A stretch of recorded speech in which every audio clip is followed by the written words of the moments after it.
कि दिलवा लगाई के लीलवा आहो कर दिल कई दो गलावा हो कि रिपोर्ट लिखा दरोगा जी धोखा दिल कई दो गलावा हो रिपोर्ट लिखा दरोगा जी धोखा दिल कई दो गलावा हो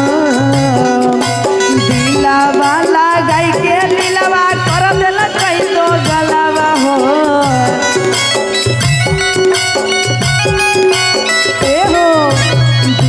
भाला गाय के लीलवा कर दिल कई दो गलावा हो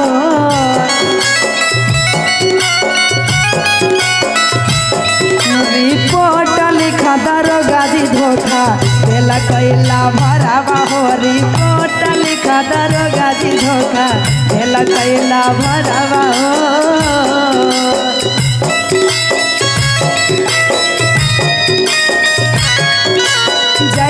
पटना भिक से गाड़ी चलो हो राजा जी हमारा खातिर हरियर साड़ी ले ले हो राजा जी हमारा खातिर बढ़िया साड़ी ले ले हो राजा जी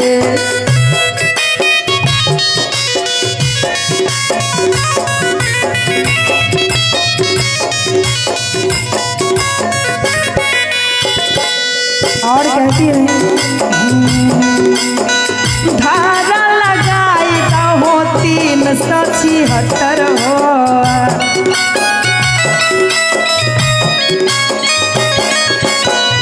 कौन बहाना ओकरा कर दहोन भीतर हो